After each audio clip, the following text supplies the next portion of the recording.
Hi, in this video I'm going to show you how you can automate any process that you have using 50 skills. So a process can be initiated from different ways, but I'm going to show you two ways now. So either it could be from another system, for example, an applicant tracking system or an HRIS system or any other system for that matter, or it could be just triggered manually via form. Those are the two ways I'm going to show you today, although there are more ways. But let's start thinking about like initiating a process from another system. So let's say you had like an applicant tracking system or something like that. Then a process could, for example, start when I move Joan Scott from the maybe section into the interview section. So now when I moved Joan from maybe to an interview, that triggered an automatic process. So for example, this process, it schedules an interview with Joan. So let's say I'm a recruiter, I'm not the hiring manager. But what happened here is that the hiring manager got an email. Let's look at that email. Here you can see the email that was sent to Anna Smith, who is the hiring manager. So Anna is asked to suggest 3 suitable time slots. So she clicks the link and selects here like, oh, I'm free on this date, this time, and so on. Fills this out. And once Anna submits this, then the candidate is asked to book one of these options. So now the candidate gets an email. And here is an example of how that email might look. He gets these options to choose from, and then he replies in a form which option he takes. And then we automatically schedule it. We send everyone like information email on the date of the interview, and we send an inquiry to the hiring manager right after the interview, asking about the performance of the interviewee. So this is just an example of how a process could start automatically. We have some other processes here that we could look into. Another interesting use case in talent acquisition is to have the CV screening. And then you would have, for example, we would automatically have AI rate all the applicants and review their CVs, their cover letter and everything else, and rate them and give us some summary of their strengths, weaknesses, interview questions, how they compare with our culture, and so on. So that would mean that if someone applies, they are automatically screened, or if you only want to screen a part of the applicants that you get. So let's look at how that could also look in journeys. So what happens is that all of these people applied for the position, and here we are in journeys, and we can see like all the everything that the AI thought. The AI gave the CV a score, it gave you the reason, cover letter score, top strongest points, weakest points. The top interview questions, one of my favorites, where it compares the position with the job description and everything you need to know about the candidate. And then it also gives me some more details. And this goes directly back to the applicant tracking system, so you can filter there or see all the comments. But it also gives me some sort of a report. So here you can see the process. It created the candidate report. And if we look at this candidate report as an example, I can see here like, oh, this is the summary, this is like the cover letter, the strongest point, weakest points, and everything else. And this also can go directly into your applicant tracking system. So you have this before you make a decision about someone or interview them. For other use cases, it's also super common to start an onboarding process, a pre-boarding offer letter, or something like that from within the applicant tracking system. But like I mentioned, the process can be triggered from any software that you already have. Just we integrate with almost every software. But the process can also start from an external form. So let's look at that. So then you could have a form, something like this, which is just a link that you would have on your internal website or on your app or wherever you have your employees go to for information or requests. And they just fill out the request like this. Just like for example, and this is a request for software, so they just fill out like what they need and the purpose and so on, and send it in, and that automatically triggers a process, which could, for example, ask for approval from the manager and then automatically grant them the access, or have IT give them access if that's the preference. So this could be just a standalone form, but it's also popular to use our portal. Then you would have a portal which would look something like this. Where you have like all your different processes. So you can just have a link to that on your internal web, where people could just apply for anything. It could be on your look and your brand, and like everything is different for each company here. Now let's go into the system and I'll show you how you can build up a process. Here I am logged into Journeys, so I can see all the different processes that I have, and I can just create a new process from scratch. If I create it here, I'm asked to add the first action. And then I can choose like what is going to be the first thing I'm going to do in my process. Am I going to be filling out a form, or someone going to be filling out the form? Am I going to use AI agents to review information or create information or anything like that? Am I going to send an email, text message, do a calendar invite, create some documents, for example, contracts or something like that need to be e-signed or anything? I'm going to wait until a specific date or wait for some time before I do something else. Then we have some technical things here, like branches or conditions. So like if it's a manager, then I do this. If it's like not a manager, then I do that. And like one thing that we have here is placeholders. And I'm going to show you a little later how you can build up a process only using placeholders, and then you can start automating it afterwards. But then like another thing to mention here is the code action, where you can do basically anything. It's you write the code, you can write it just by writing it in AI, and it will automatically create the code for you. So you don't need to be a coder to use the code action and do some very advanced calculations and stuff like that. And then we have the custom integrations, and then you can be integrated with basically any software that you use. So for example, you've integrated with Microsoft Teams, then you can select here, I'm just gonna send a message to Teams. Or I'm gonna, in People HR, I'm gonna create a new employee.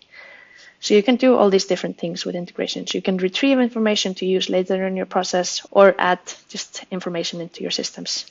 Although I am gonna create a process from scratch here in this demo, I'm still gonna show you though what is the most common use case, or what is the most common way to do that. You would rather go to 50skills.com and under templates, you would just find the template, start with a template, like offboarding, just click that, you view the template, and then you can just get it onto your account and start from there. Then you don't have to start completely from scratch. But in case you want to start from scratch, let's look at how it goes. So in this example, I'm gonna create a quick process to do for changes in employment rate. Let's just give it a name here. And now I love mapping up the process before I do anything technical. So I just write up what am I going to be doing. So then I use the placeholders. So the first thing I'm going to do is I'm going to have the employee fill out some basic information.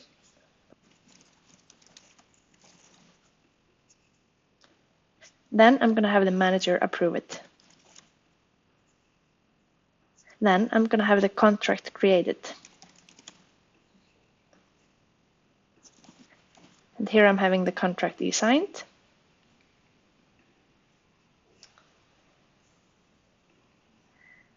And then I want the HRIS updated. And then I want to inform everyone. All right, so now I have my process. So this is what I want to do in this process. So then I start automating it. So the first thing I was going to do is I'm going to have the employee fill out the request for change in employment rate. So then we use an external form. This is something that could be on the portal or somewhere else. So I'm just going to create something here. Let's add an image. It always looks nice.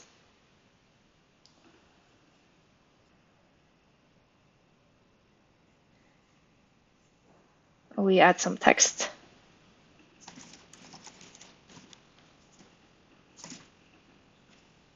I'm going to ask what is going to be the next your new employment. I'm going to ask what is going to be your new employment rate. And I'm going to ask when should it take effect. And just to add like a bonus question, I would ask if it's like a temporary change or not.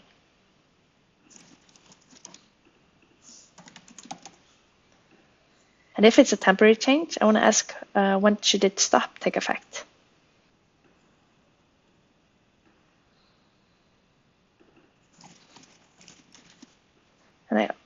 And I only want to do this if this is a temporary change. So we preview it, looks like this, and if I select yes. All right. forgot that I want to have this one required. All right.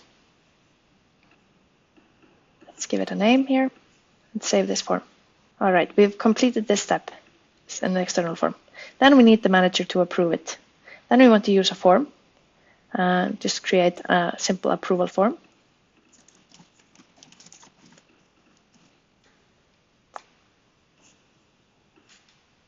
We ask, do you approve this change?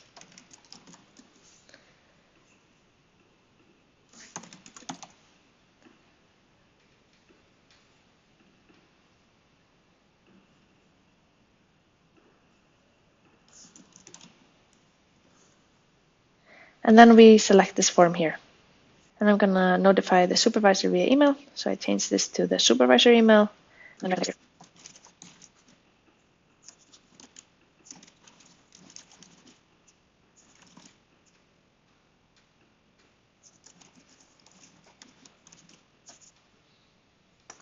All right, so now the supervisor will get this form to approve or decline the request. This could also be a ticket in your ticketing system or wherever you want to have your approvals. Then we want to have the contract created.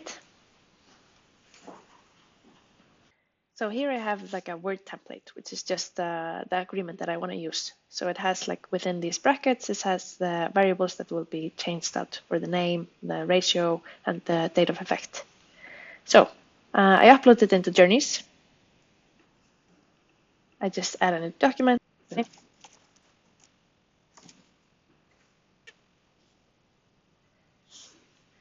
And now it's in the system, and then I can use it in my journey. So instead of having the contract created, I change this into create document. I find the contract. This is the one I created. I map out the fields here, the full name, the employment ratio, which was here, and the date of effect, which was here.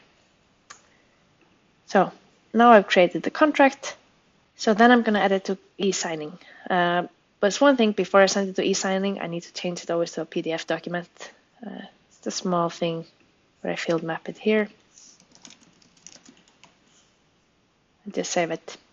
And then we add this to e-signing. So then we choose the e-signing provider that we want to use. In this example, I'm going to use DocuSign. I'm just going to choose here, I'm going to send it to e-signing. Then I just give it a name. I'm just going to have it maybe the traveler name and contract. Let's just call it that. And then I choose the file that I'm going to send. I'm going to field map it from the PDF that I just created. I'm going to have it automatically sent. And then I'm going to choose like who is going to be signing it.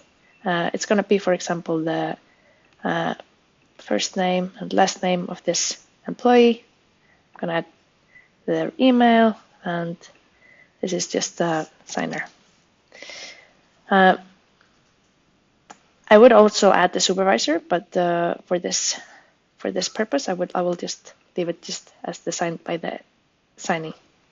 Then we would update the HRIS.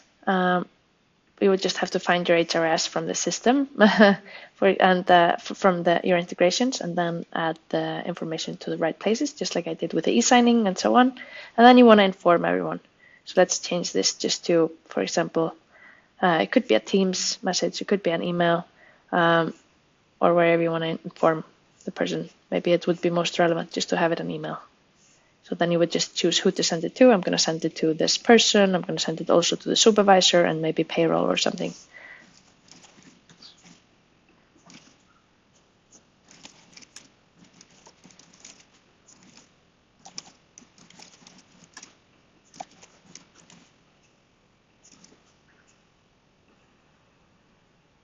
All right, and now we have filled out this information and just save it. And now our journey is just basically ready. I didn't update the HRS, but I'm going to show you how it runs. So let's run someone through our journey. So then as an employee, I'm just going to fill out this form requesting a change in my employment rate. I'm going to change to a 70% ratio, and it's going to take effect on June 1st, and it's not a temporary change. And then I just send in my answers, and I could have changed this text and add some nice picture here as well. But let's look at what happened now.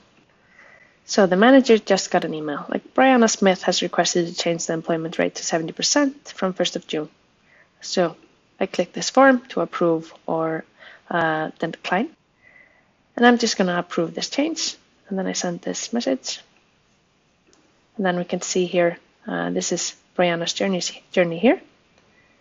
And now if we look at Brianna's journey here, we can see that it created the contract here. Looks like this. Oh, this is perfect. It's Brianna Smith going to 70% on June 1st. And then it's going to have it e-signed. We'll just skip that for now. But it's going to update the HRS, and then it's going to send an email to everyone. And here's the email in the same thread, where it just confirms that the change has been made. So I can always view here where everyone is in the journey. And I can also always see here, like everyone who has been in this journey, what exactly they did. And I can add some more fields here. Like I want to show more. I want to show like what is the new employment rate, like all of these questions that were asked here. And then I can view them in the table. So I can see they requested 70%. When it's to take effect and everything like that. And I can always export the data as well, which can be very useful. And this data can, of course, then flow back to your HRIS system or into any other system that you have.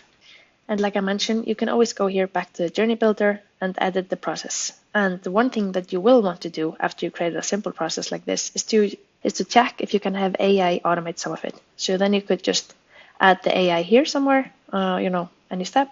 And then you can just find the agent that you want to use. You can create your own agent, but just let's say like something is like I want to use the company's HR policy expert, and then I can just create the prompt that I want to have, like review this document or like review this information, and then I could just insert the information like the change, and then I can just press plus here and add this employment rate or whatever. And then I'm gonna use like what output do I want? Do I want it to give me a token, which would be something like approved, yes or no, and give it some instructions. Do you approve the request?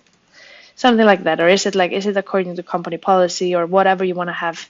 It can review large documents and so on, pictures, anything. So this is something that you will probably start to use after you've started mapping up your processes. Then you feel like, oh, this could save me a lot of time. And the agent settings are in here. Then you have the AI agent. You can create a new agent and choose what model it runs on, the knowledge it has. So you can upload all your like internal HR policies or any policies that you have, and also structure the output from here.